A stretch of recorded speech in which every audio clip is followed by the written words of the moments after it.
শহীদ নাজিমের স্ত্রী এখন আপনাদের সামনে বক্তব্য রাখবেন। তাবাসসুম, শহীদ নাজিমের স্ত্রী তাবাসসুম এখন আপনাদের সামনে বক্তব্য রাখবেন। এই এখানে যারা দাঁড়িয়ে আছেন, মিরাজ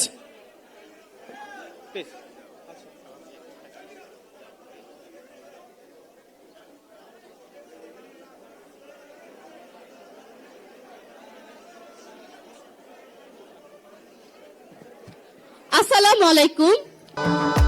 ভবিষ্যৎ হোক নিরাপদ, বিনিয়োগ হোক বিশ্বস্ত, আর আমার পছন্দ সল্ট বে। ওয়েলকাম টু সল্ট বে। আমি শহীদ নাদিমের স্ত্রী। আমার হাজবেন্ড একজন বিএনপির কর্মী ছিলেন, তো উনি দেশের জন্য প্রাণ দিয়েছেন। কিন্তু আজ 18 মাস হয়ে যাচ্ছে, আমরা শহীদের কোনো বিচার পাচ্ছি না। এটাই কি আমরা দেশের কাছে চেয়েছিলাম? আমাদের দেশের কাছে কি এটা চাওয়া ছিল? আমরা কি এর জন্য স্বাধীন করেছি?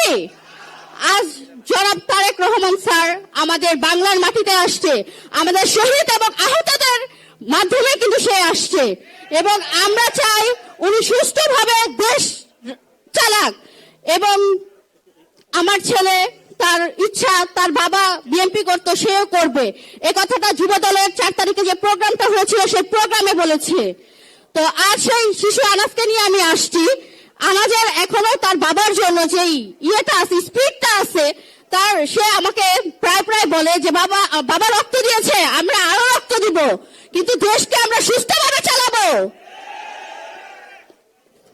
তো আমি এইটাই বলতে চাই, জনাব তারেক রহমান স্যার, আপনার কাছে আমার অনুরোধ, ইনশাল্লাহ আমাদের বিএনপি আসবে, তো আপনার একটাই অনুরোধ, আপনার দেশটাকে সুন্দরভাবে চালাবেন এবং কোনো দুর্নীতি থাকবে না আমাদের বাংলাদেশে। বাংলাদেশ দুর্নীতি মুক্ত হবে, স্বৈরাচারের মতো যেন আর কোন নেত্রী এরকম না করতে পারে। আমাদের এখানে গুলি করে কিভাবে হত্যা করেছে, কত সন্তান আমাদের ছোট ছোট বাচ্চাদের বারান্দায় খেলতেছিল, ওদের কি দোষ ছিল? ওদের কোনো দোষ ছিল? ওদেরকে বারান্দা থেকে গুলি করা হয়েছে। আমার হাজবেন্ড নামাজ পড়ে বের হওয়ার সময় আসছে, তখন ওকে থানার সামনে গুলি করা হয়েছে। আমার 2টা সন্তান, ওরা আজ বাবা বলে রাখতে পারে না। এই অভাবটা কে পূরণ করবে? কেউ আছে? কেউ নাই।